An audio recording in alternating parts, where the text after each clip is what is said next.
Good morning. Before we talk about Leonor and other film, the Reroute, we wanted to say something about the other program, the small, limited retrospective, Vision of Manila in Filipino movies, which is on now, mostly at the Visionario. This is my suggestion because instead of having another homage, tribute to an actor like Eddie Garcia last year, or a director, I thought it would be interesting to have something different, not always the same. So Manila is one of those huge megalopolis, in the world, especially in Asia.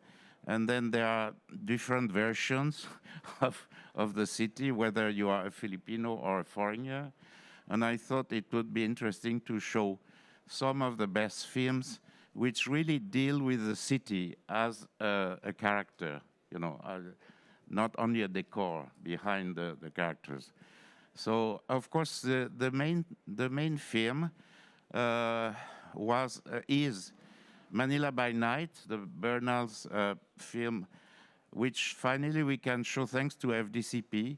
We can show this year in the restored full version of 2 hours and 30 minutes because, as you know, the film had been censored when it was made by the government at that time, and Imelda Marcos, who didn't really like the image of Manila that it gave in the film.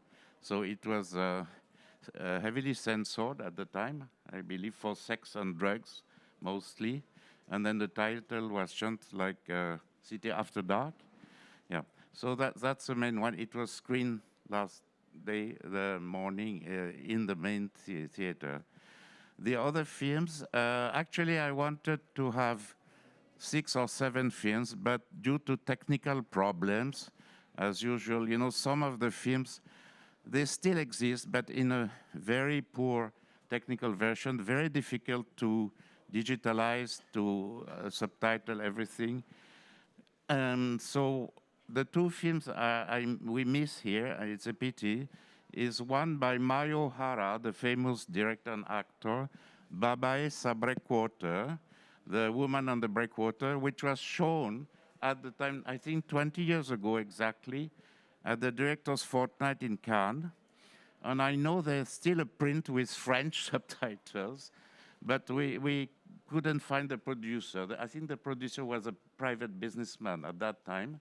It was not Regal Film, but Regal Film has a print, but it was really impossible to get it, so we just had to give up. The other film also, a very interesting film, is late director Mel Chonglo's Lagarista, the film Biker, which is a very nice film about the last, I think, film bikers who carried the reels of the films in Quiapo or other district, where they were showing the same film at 2 hours or 3 hours difference, and they had to carry heavy reels from one theater to another. And the main character was Piolo Pascual, who was revealed, I think, with this film. He was really becoming a big star. So unfortunately also, for technical reasons, we couldn't get it. The other films that you can see is like Metro Manila, Neo Manila, Slingshot, and of course the masterpiece by Lino Broca, Manila in the Close of Light, give us dark light, a very, maybe not pessimistic, but dark vision of the city or parts of the city, like Chinatown Binondo, especially in Lino Broca's film. And usually, from one film to another, of course there are dozens of films about this subject, but we cannot show them all. The general pattern is usually about some poor people from the province who come to Manila and think they can get the job, they can get money, they can get a house, etc., etc. And of course, they are totally disillusioned. and it can be really end in a very bad way, as you could see in Metro Manila. And by the way, I saw it again yesterday, and it was interesting because one of the actors, main actors, is John Garcia, who is now become famous worldwide because of his role in Eric Matthews' The Missing Eight. And he's also in Reroute. He's one of the main characters, rather scary. So I really recommend this film to me. So that's it. I mean, this is very limited program, of course I know, but I think the 5 films we show give us a realistic vision of what Manila can be for people who it's a mirage, you know, for some people, especially people coming from outside. And I also choose a film for the quality of the direction, not only for the subject, but for the quality of the mise en scène and the acting, everything. So if you have seen some of them, of course, you can ask questions later. Roger, did you've seen those films probably, I guess. Okay, no one can hear me. Can you hear me? Thank you. I've seen some of the films. I can't claim to have seen all. I do think that Mario O'Hara is one of the great chroniclers, actually, of Manila life. The one I like is I think it's Woman on a Roof, which actually, as some of you may or may not have seen it, it can... Was it shown here? I don't know if it was shown here. I think I showed it here many years ago. It concerns a community of people who live in the cemetery because they have nowhere else to live. So, and this is a real fact, of course. And it's the community of people who live in the cemetery. And what's wonderful is that there is in the film an old actor who is now out of work, and he lives in a little mausoleum-type place. And at the end, he's looking through a series of photographs of old movie stars and directors. And it's a wonderful homage to Filipino cinema and to Manila itself. Yes. I think, yeah, it was shown here a long time ago, maybe in the early years of the festival. Can I ask you to, before we start, about your film, have you seen those films before? What do you think of my selection? You have to be frank. To be honest, I haven't seen all of it. I have seen some, but I appreciate your very thoughtful curation of films in the Philippines. It's really important that you find these films and that you share it to others. And in the Philippines, personally, it's also quite hard to get access for this film. So I'm happy that you're showing it to a foreign audience, and I hope I get to see the other films as well, because I mean, I'm learning so much from both of you in our previous conversations, to be honest. So yeah, so I really also appreciate being part of this, because I'm also getting to learn more about our local cinema, because I'm not as exposed, and like what I mentioned, it's not as accessible. So thank you, Max and Roger. Welcome. We're very glad. Sheila? Hello. Hello. Yes. On my side, I'm really a theater person. I'm a theater actor. This is, in fact, my very first feature film. And so it's quite embarrassing not to be able to know all these films. There are some films that I remember watching when I was very young and probably had no understanding of what it really means. A couple of films like Metro Manila is something newer. And yes, I've seen this. And so, yeah, like Marty has said, it is really difficult to get hold of these films back home. And it's wonderful that it is showing here. And as much as we would have wanted to catch all the films ourselves, we are being whisked off to other places during the same schedule. But we will try, won't we? We'll try to do that. Thank you. Sorry. I have like a strange thought. Like, something I like about here is that you give appreciation to it, because in the Philippines, even if they have screenings, I've been to a few, and sadly, very few people come. Yes. So it helps to encourage people to watch. publicized as it should be, those masterpieces. Yeah. Should be. Thank you. Alem? So of the of the films that you mentioned, Yeah. two actually are very significant for me. Mhm. The Manila in the Claws of Light. Yes, yes. So the Tagalog title is Sa Mga Kuko ng Liwanag. Mhm. Is actually a novel that I used to teach. It's based on a Yeah. novel. Yes, yes. And I used to teach Philippine literature. Right. And so I love the poetry of the novel, and then how Lino Broca was able to capture the same poetry but in a different light, in how he was able to visually encapsulate what the author wanted to say about Manila, about workers, and how they are abused, and how those who have hopes and dreams are somehow fall prey to the seemingly light that Manila offers. But at the same time, it will just capture you and catch you in its claws.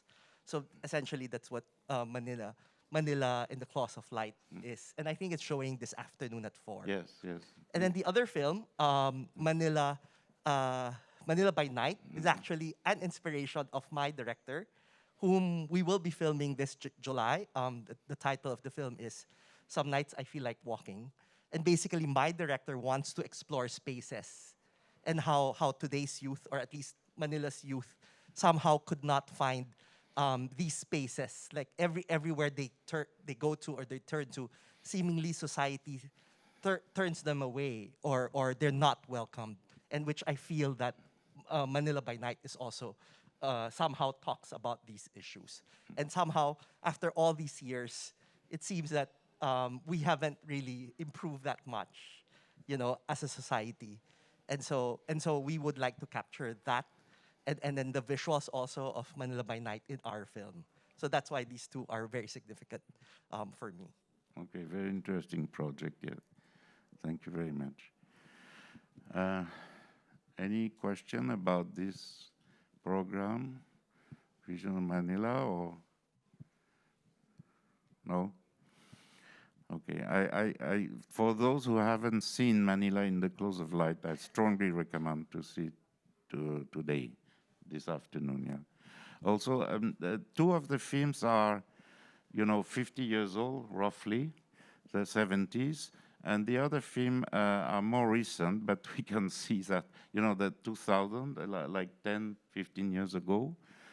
Slingshot by Briante Mendoza is 2007, I think. So you can see it didn't really improve, but it's, yeah, sadly, but it's so lively. I mean, what I like in those things is also the human side, it's not, the characters are, yeah, it's a different vision, so it's quite interesting to compare them with the time, yeah. Okay, so, what? Yeah. So, Martika, we're going to talk about your film, of course. First of all, I read that it took 8 years to complete this film. So, can you tell us about the long, process of the making of it? Imagining the film, creating the film, filming, and everything. Why did it take so long? Oh wow, it's hard to answer like why did it take so long, but it felt like it was the right pace for us for a project that I guess struggled so much from writing to editing to finding an ending to the film, which you saw in the film as well. So I think it's really also because I've changed so much in the 8 years, and it was hard for me to keep the spirit I wanted when I was 21. And now I'm 29, so when we were editing, I realized that the film isn't really what I wanted anymore. I didn't like the film at all. And right now, I have mixed feelings for the film. I see it as a childhood, as my childhood as a filmmaker. So it was hard to find the core again. But it started in 2014 in the Philippines. Mowal Fund, right? So I attended a workshop in Mowal Fund, and our teachers there would come to class looking as if they were action characters from a film. They used to work in action films in the 70s and 80s. And I sort of wondered, like, why are these guys wearing very action-like clothes with brushed-up hair, leather boots, and big buckles? So I started to like ponder on it, and it felt that it's because they probably see themselves as characters in an action film, and it reflects so much about, I guess, the Philippines as well. When I was growing up, our president was a former action star. And until today, we have many action stars in politics. So that was the epiphany, and that's the core that I wanted to keep until we, finished the film recently. Okay. And then also, are you really nostalgic of those films, the action films that do not exist anymore, almost dead, like Leonor is? I mean, or is it just imagination? But did you see those films when you're younger? Did you watch all the time? So you mentioned am I nostalgic Yeah. about it? I think I am naturally nostalgic about it just because in the Philippines, they would often play action film replays on noontime television, Mm-hmm. always and everywhere. Mm-hmm. It's our thing, and I don't even remember the titles. I don't remember the cast. I just remember the scenes, the tropes, and everything. So when I was writing this, it was all based on memory. It's like, Yeah. I guess, a reimagining of the things I used to watch a lot on On TV, television. the Yes. channels like PBO, Yes. PBO or PBO. Cinema One or the another one. ABS-CBN, ABS-CBN, GMA, yes, yes. and the Channel 9. Yeah. Until today, they play Yeah, I action know, I film know. replays. I watch them sometimes also. Yeah. Because Fernando this is the only Post, way yeah, you can yeah, see yeah. them, So, unless you can still find pirated DVDs. you can't find them as much anymore. If I could just jump in with a Hello, can you hear me? Again? If I could just jump in with a comment here. What I found interesting about your film in terms of these 1970s and things like that is that some of the principal engines of the action film are actually women. And for example, the person, Leonor, for I think people here have seen this film, is a woman, and she wrote these action scripts, and that's actually interesting because people don't usually think of women being involved in the action film genre. But in the Philippines, you have Joyce Bernal, who began editing action films for Toto Natividad, for example. And then there's also Rachel Villavicencia. Raquel, Villavicencio. who is one of the great writers of Filipino cinema with Doy del Mundo. And she wrote films by Mike de Leon, like Batch 81 and things like that. And of course, there's Loris Guillen and people. So I was thinking that, in your film, suddenly these characters appear, and they're women, and this is not something that's often seen either in the history books, I guess, or in the cinema. Yeah. Anyway, I just wanted to jump in with that first before we go on. I actually want to add to that. This is actually something that I'm very proud of the Philippine entertainment industry, that we don't really look at gender when it comes to because the top box office filmmakers, directors are all women, and we do have a lot of women filmmakers, and it's not something like it's a struggle for women in general, at least in the industry. And I forgot, of course, that some of the studio heads in the Filipino cinema have been women, like Doña Sisang, who started LVN and is the grandmother of Mike de Leon. I think she started that company in 1938 or so. She convinced her husband to move from some kind of food agricultural business into real estate and then movies. The same thing, of course, happened with Mother Lily, Lily Monteverde, because Father Lily, apparently he's into real estate and everything, and then they moved into making movies. So yes, I'd forgotten about that part too. And the executives of ABS-CBN are Yes, the mostly women. Santos sisters are all over it, yeah. What's your feeling about Yeah. this? Well, it's true that there's more space for women filmmakers in the Philippines, but at the same time, I feel that we need to work extra hard for it, more than most men. So I felt it more than I knew about it when I was making the film. It was a struggle to be both young and female, but gladly with people who supported us and finding a producer who really believes in you and also knows of the struggles of women in cinema, it helped us get to the places we've been. And so yeah, but I'm glad that there's progress and that's a start. And there's a lot of support because we're acknowledging the gap in the industry. You didn't feel any real discrimination, I mean, you know, from the men, not really. Unlike in other countries, it can be really tough. I felt it, especially because we tried to make an action film, which is very macho and male dominated. So when I would talk to people, I just see their stares. It's like, does she know what she's doing? They don't tell me, but I feel it. So it's a feeling I don't want to happen in future films. So it matters to us that we are able to make the film, I guess. I guess most female directors in the Philippines are known for the romantic comedies. Yes, the rom-coms and not so all much that. as action. Yeah. No? Yeah. So, yeah. So there's judgment, but yeah, it's something we overcame. What's your feeling, Sheila, about No, the no. part? I think that the very reason I got into that project is the fact that I was talking to a 27-year-old female director who wanted to do an action film about an old lady. I mean, I don't know about you. I haven't seen any movie here or abroad that would like to do something like that. So it was so unusual.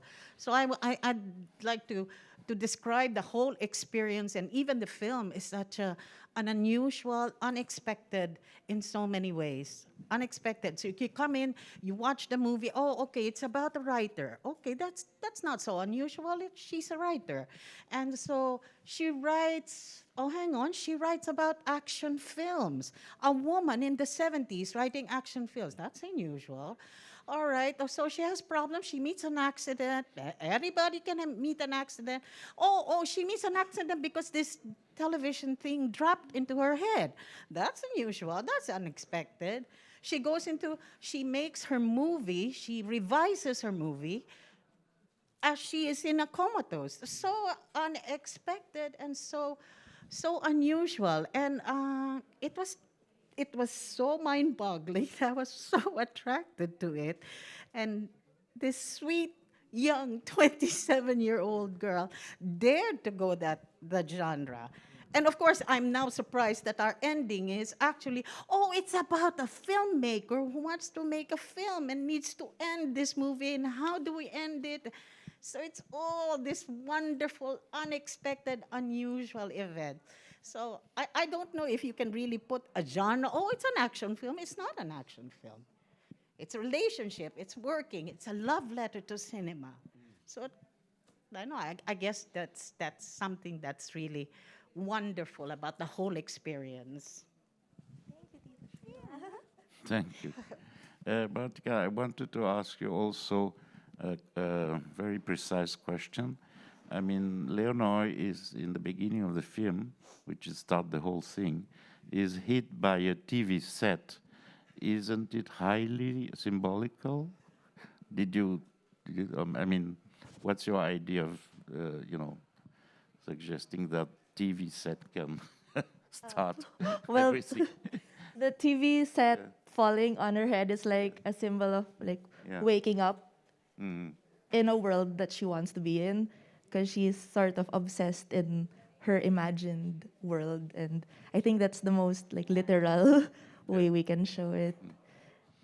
And it would be nice if that would happen in real life, but not take the life of anyone. It's all symbolical level. Yeah. Can I ask a question about casting? Because Sheila has told us that she's actually never acted in a movie really before, and here she is playing the lead. Admittedly, it's a very unusual role. But what drew you to Sheila, apart from the fact that she's a fantastic actress, but you must have seen her on the stage, but you could envisage her as a sweet 27-year-old, as somebody on the screen. Can you tell us a little bit about that process? I first saw Tita Sheila in her play called Huling El Bimbo, and when I saw her on stage, I just felt that she had the persona of Leonor, even if she was playing some other character. And then we asked her to read, and when she read the script, we were just at the office.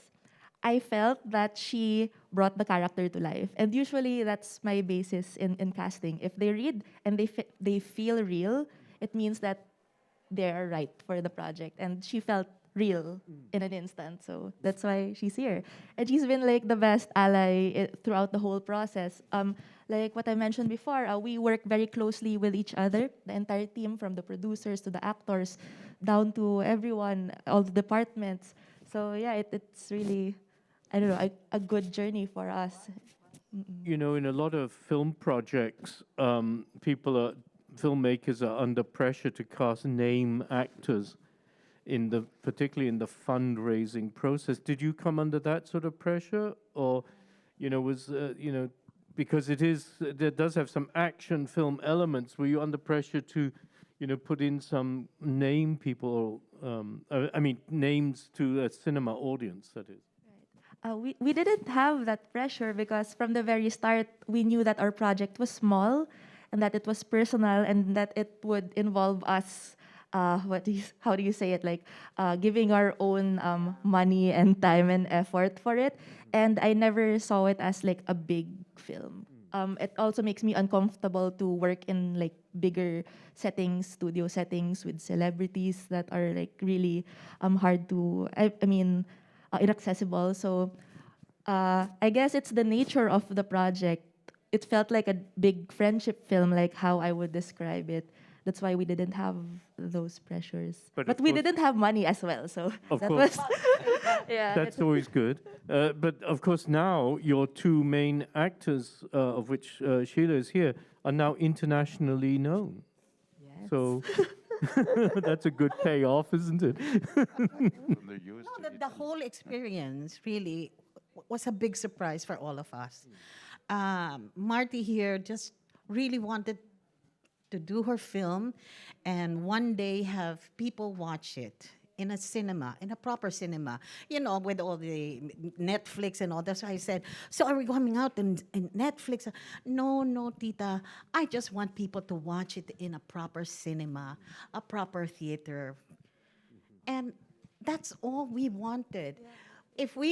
If it had happened that way, if it had happened, we would all be ecstatic. So everything that's happened from the time that, Sundance happened and now an invitation here, these are all really icing and candy and everything else. So we feel so grateful and blessed that this actually happened. We can't believe it ourselves still when, there's an invitation here and there's an invitation there. Are we? Is this really happening? That's so true. Well, you're living in a movie like Leonor, right? I should maybe point out to the audience that although the film was world premiered at Sundance and won a prize there, actually that was an online screening, as Martika was telling me. And actually this screening in Udine was the first big screen exhibition, right? Yeah. So that's very nice. Do you have any hope to have the film shown in the real screen in Manila, for instance, because the situation really now is no bad? I remind those people who don't know that the movie theaters have been closed for 2 years in a row due to the pandemic. They just reopened in March. And regarding the local films, the Filipino film is a disaster. There's almost nothing. I was still there. All you can see is Spider-Man, Batman, and all Hollywood. If you're lucky, you can see West Side Story for a week. And then the rest is all Hollywood. So do you think there is any hope? Or maybe you have a small art house, very few in Manila. You think you can arrange something to have the real screening, not online? Of course, we plan on having a local screening, and this is a film made for the Filipino people also. But at this point in time, I don't feel that if we release it soon or now, I'm not sure if people would watch it. I've been to the cinemas during the pandemic, and every time I am happy and sad at the same time because it's only less than 10 people in the cinema, and they would always choose to watch, Hollywood flicks. So I don't want to face that empty cinema. That's why I'm trying to, I don't know, build probably,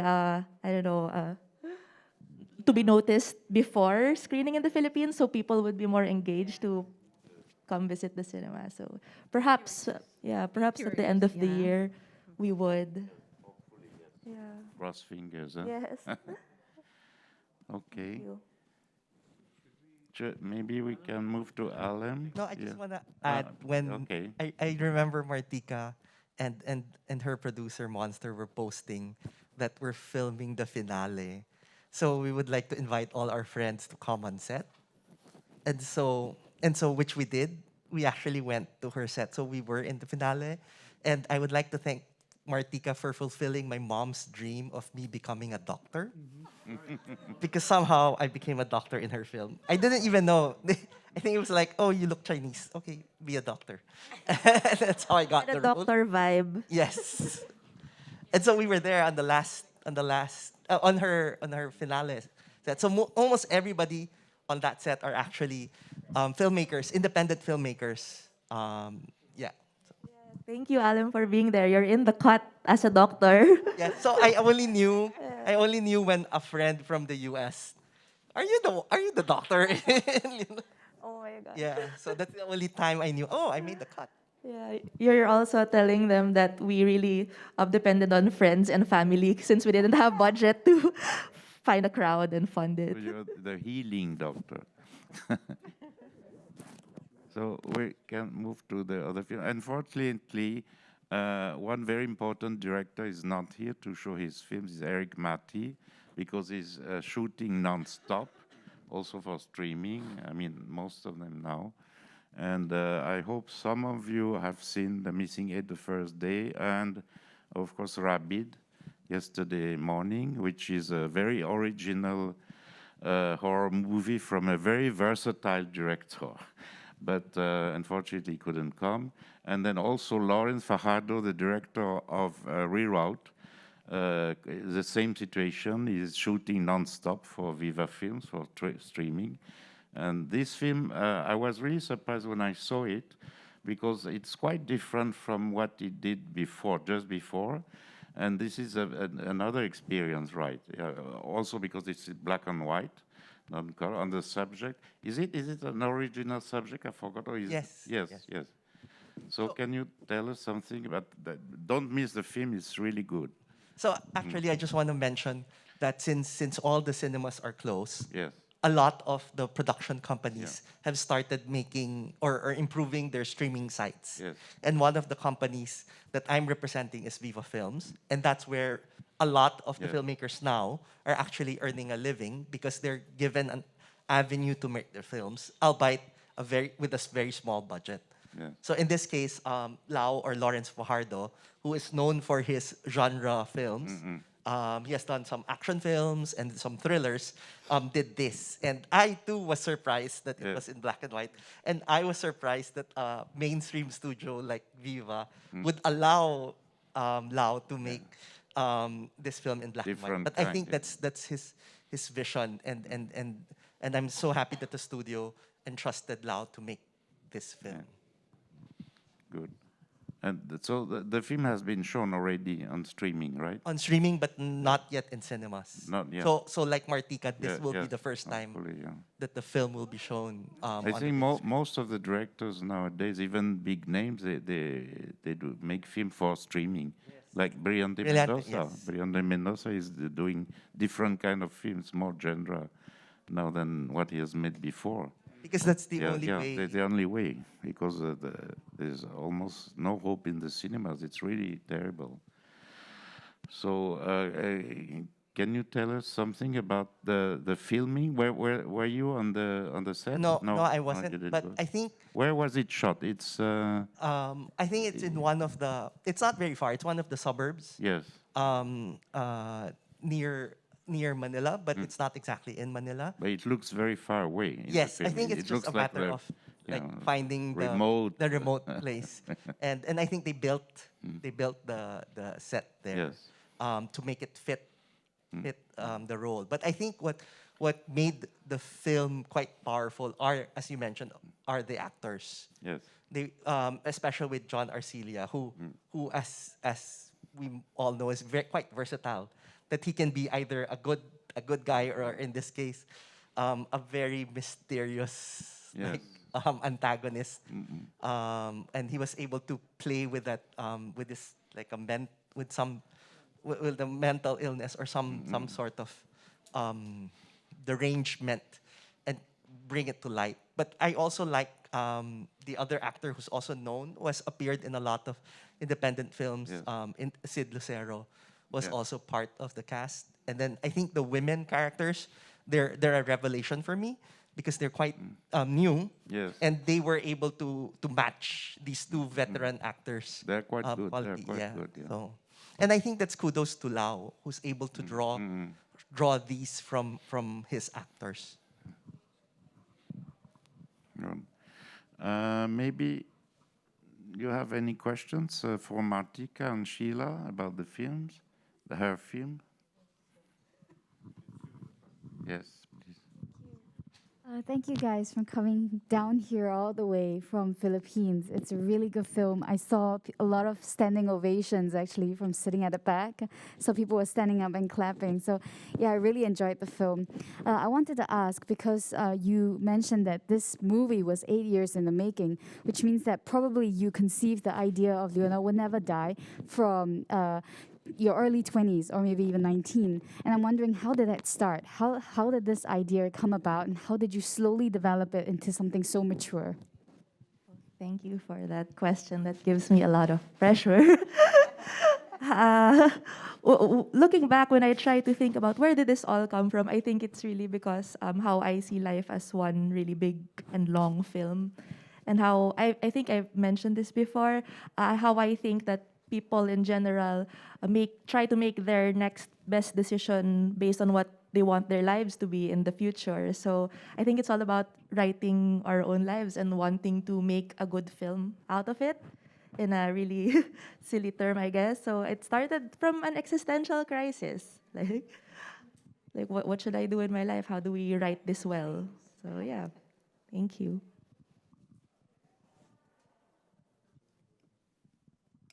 Hello. Hello, okay. Mga kabayan.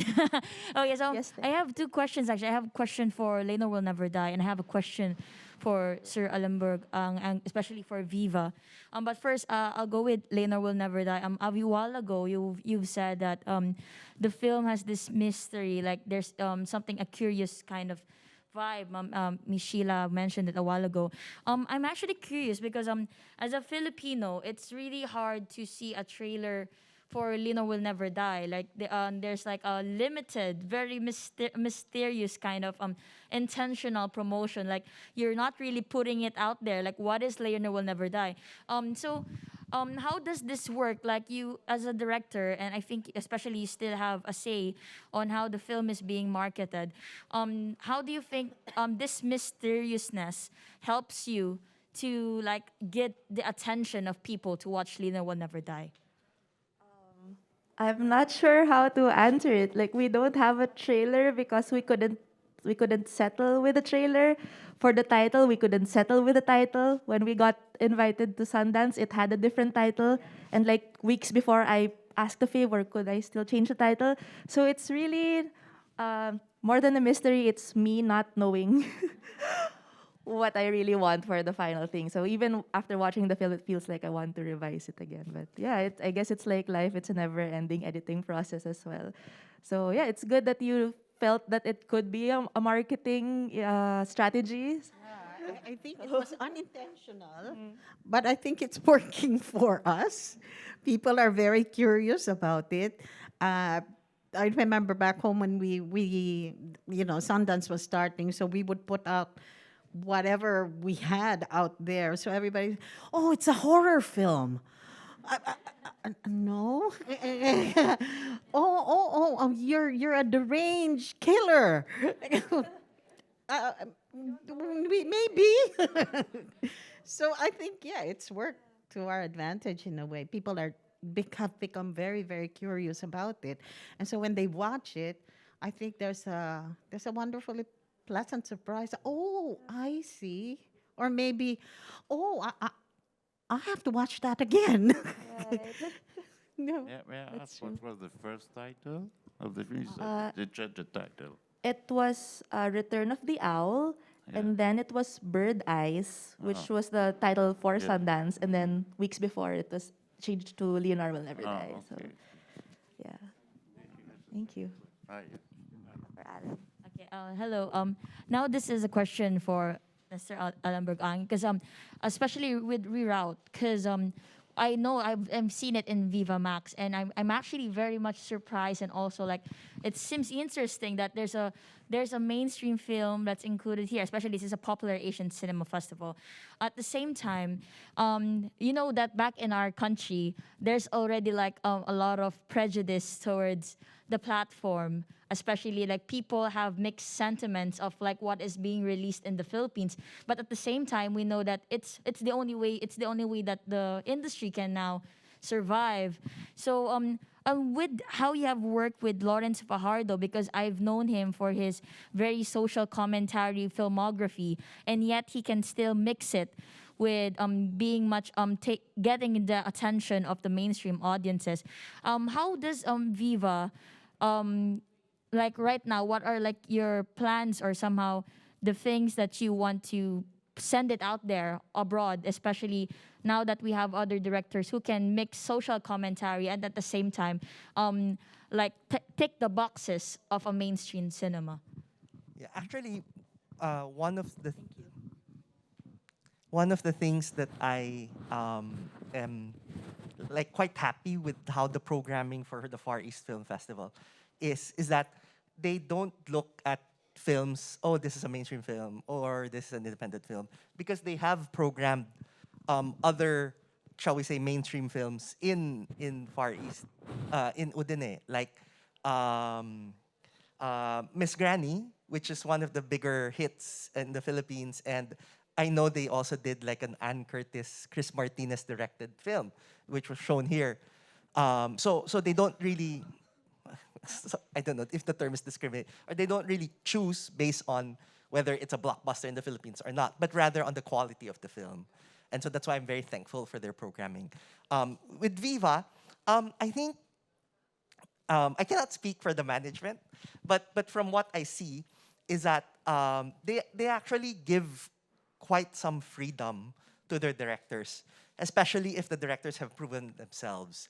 So if the directors have done, a blockbuster or several blockbusters already, and then they want to do something different, they actually allow them to do it. Given this instance with Reroute, and I saw them with other directors, that they allow them to do films that does not necessarily would be formulaic or would be an instant box office, but rather but still give freedom to the director. So somehow I see them respecting their directors as well, especially those who have worked with them for a long time. And surprisingly, actually Viva is a very curious company in the sense that they do a lot of mainstream projects, but all of a sudden I was just super surprised that I was in Cannes and I was falling in line for the last screening of Parasite. And I posted that I was in front of the line when I was told it was full. And I posted that on Facebook. And then the vice president for international sales replied to my post and said, "You can watch it in our office." I was like, whoa, Viva actually is distributing Parasite? So I was very surprised with that.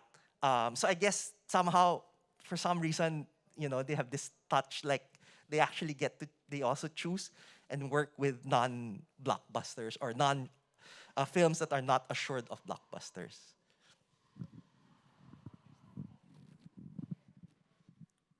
Any other question? Yes, please. I would like to ask. Thank you so much for your great film. I really like it. I found it as a pure joy of cinema. And actually, I had this feeling. What you just said about your unknowing, about your plans and what you really want to do about the trailer and title. I had this feeling watching this film that maybe director doesn't really know where to go, but somehow, in most of the films which has this kind of problem, it just doesn't work, and it's like it means that it's a bad film. But in your case, it's just a great idea and great style, and it's just working. And this is like, for me, why I would call it like a pure cinema, because it's really, I cannot explain why it's working. It's just working, like with a good medication, I would say, like I don't know, therapy. You cannot explain why it's working, but it's just working. And I just would like to talk a little bit and ask you, maybe not directly you, but all of you actually, about the comments which I've noticed in some of the films, especially in the Rabbit yesterday, we saw in the morning, there was a comment about the closing of the shutdown of the TV station in Philippines in the last episode. And I'm from Poland, and we had this discussion recently about shutting down another Polish TV station, which was almost happened, but finally didn't. And for Polish cinema and Polish cinematography, it would be like almost the end of at least some companies and some directors of their careers, and at least the series. And I wonder how big impact it has since I don't know, it was 3 years ago, I guess, or 2 years ago. How big impact it has on Filipino filmmakers and Filipino cinema? He's referring to the shutdown of ABS-CBN, Yes. the very famous channel. Yes. So what happening now? Do you think it has any chance of reopening? But depends on the election, of course, because there's a presidential election in the Philippines in 2 weeks, on May 9th. And then the favorite is Bongbong Marcos, the son of Marcos. And then the other contender, the main, I think, is Leni Robredo, the actual vice president now under Duterte, and they didn't really get along very well. So what do you think could happen? Well, for one, I think with the ABS-CBN as a company, they are quite big. So even when they shut down, they were able still to produce. Of course, they had to scale back, and thousands of employees got laid off. And the thing is, it's not just the employees of ABS-CBN. So the other suppliers were also affected. Even the whole community around ABS-CBN, the businesses were affected. And this was during the pandemic. That's why it's quite shameful, I would say, of our government for doing that. And it's really to stem out there really some sort of censorship, and to stop, to threaten, so that others won't be as bold in doing the news or giving commentaries or whatnot. So whether or not they will be given a chance to open, you're right, it's dependent on the next election. But we're also not, most of the film workers, all of us have actually volunteered our services to the campaign of the vice president. And like even if I'm here, I'm actually producing a video from the Philippines, helping with the campaign. Although honestly, if you're realistic, because the Marcos, the son of the dictator, a former dictator, is like 50% of the polling, and Lenny is in about 20 something. So it's not looking good, but hopefully we're still hoping that the tides will turn into our favor. If not, then we're back into the martial law days and of censorship, and not, because they already started with the Duterte administration. And so I hope so we're still we really don't know what will happen after May 9 with our country. So it's a big, yes, you have to wait a minute and pray and hope. But coming back to ABS-CBN, the TV channel was shut down, but the other activities they still have go on, cable. like restoration Yeah, and they have cable. The more popular shows were still able to screen. They were able to continue. another channel, no? Yes, they're doing streaming. They're now producing for other channels as well. They're doing YouTube. So in a way, they're surviving, and they also have their talent agency, and they have the biggest stars in the Philippines.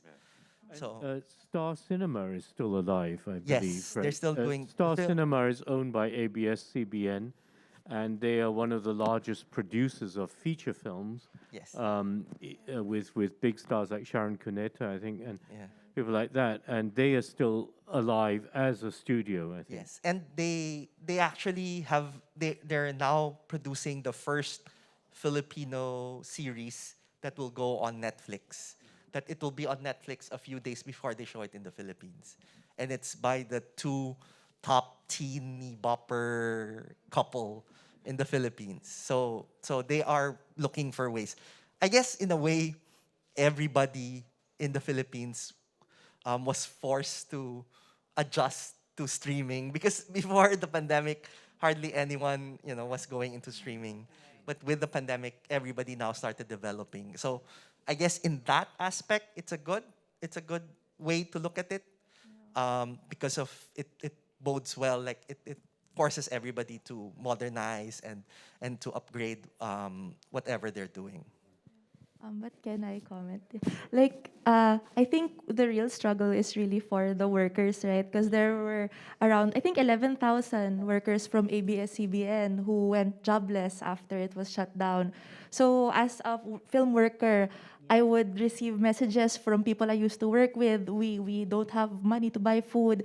So it was really hard to accept, and we couldn't really find a solution for that problem. So until today, a lot of them still have no jobs, and it's a real problem. And it's they found other jobs not related to film anymore. So yeah, it's still happening, and the people who still have their jobs are the people on top of the company. Did some of them get the jobs in rival companies, other companies? Some of them could All of transfer. them would have been A few. absorbed by the Yeah. other companies because ABS-CBN was huge. It's just a huge company. I know people who became drivers after. That's right. Yeah, They had to change their Or- lives. Yeah, yeah. And especially it's because most of these workers, it's their whole family depends on them, right? So it's not just one person who's affected, it's a whole community. ABS-CBN is owned by one family, no? The The Gomez? Lopez. Yes. Lo- So it's all about dynasties again in the It Philippines. is. I was going to say that. And then it's so it's so incredible that we had when Duterte came into power, he said, "I will get rid of all those dynasties. It's kill them. They will disappear." And he So of started course, one government. himself. And then who is going to be maybe the vice president if Bongbong Marcos is elected? Sara Duterte, the daughter. Exactly. So it's endless. I mean, they promise anything, and it's Yes, if Bongbong Hopeless. wins, that's it. I mean, the rivalry between the Marcoses and the Lopezes. yeah. That's one of Lopez, the big. right? Did I say Gomez? Because the Sorry, it's Lopez, Lopez. were imprisoned during martial law. Yeah. Yes. So no. And There was a Duterte. film by Chitoronio, no? About the Yes. escape. Yes, they did Yes. a Mhm. film. Very interesting. Very good. Sorry, are there any other questions? I think we should ask some more questions before we wrap up. But thank you for your compliment earlier, sir. No, see, sir. Yes. If, anybody wants to say something? Yes, before we wrap up. Sorry. Since Alemberg said about the production side, I think it's I don't think any people that we're with knows exactly what happened with the production protocols, especially this pandemic. I think we would like to know some stories or experiences, since a lot of times I don't know, since I was also a part, like I was assistant for some productions, like as long as someone was positive, the whole shoot wraps up. So like, how was it for your funding? Especially we already lack fund. Like it's hard to get funding, and then it's also like a way. It's really hard that it's like it's half-hearted. Like it feels really how do you call this? It feels like sad to lose finances because of these kinds of protocols, and also how have we been adapting to the shooting protocols during the pandemic? Go, Alem, as producer. So basically, for one, there's no independent films. Most independent films have shut down. Although now slowly they're working again. But because I think you have to set aside an additional 20 to 30% of your budget to accommodate all these protocols. And it's not, there's no assurance even if you will finish the film, because if somebody gets sick or something happens, then you have to shut down. And then the worst part is the budget. So you have ABS-CBN that shut down, therefore their budget becomes smaller if they're gonna do any project. And then there's no cinemas, so that again also contributes. So we have to allot budget for the protocols, but all the budgets that were given to us by the funders or the exec producers have actually also been scaled down. So everything is doing practically things for cheap, just so that everybody gets to work. So everybody had to take a pay cut, and it's just very difficult. And so I know of a lot that have just opted not to shoot anymore. So that is like one of the effect, I guess, of the pandemic. But hopefully right now I've heard that more and more are starting to shoot again. So and things are easing up with regards to the protocol. Yes, and some of the independent film festival has a revival also. Hopefully Cinemalaya, the main and original indie film festival is going to happen in August with features again, Yeah, unlike last year, only short films. I've seen some of the filmmakers shoot. Yes, shooting. So resume. But the other film, like Cinema One, I think it doesn't. Because no? that's Yeah. Ronald moved to Yeah, Viva. yes. What the other? There were so many before. Q Cinema. Cinema Q happened Cinema did happen last November, for real. I was there. And they're gonna I happen can again this year. testify. Cinemalaya, I think, is also going to have a physical festival. Yes, normally, yes. The plan. These two are the Yeah. ones that will continue. Yeah, this right. Okay, you want? Just very quickly, because to finish her question, Martika, did you have a lot of difficulties in shooting because of COVID protocols, or was it all relatively smooth? For our film, we shot before the pandemic, just right before. The last shoot day was weeks before the first lockdown, so we're lucky. But as a film worker, it really is a struggle. But I think it always depends on what your priority is on set, and it's always safety. So I appreciate that protocols were made for people to be safer on set. Actually, that's what I was amazed with the industry. So during the lockdown, a lot of us gathered together to raise money to help the film crew who are earning, $20 less. So we were able to raise significant amount of money to give to everybody, and then at the same time we joined forces to create these protocols.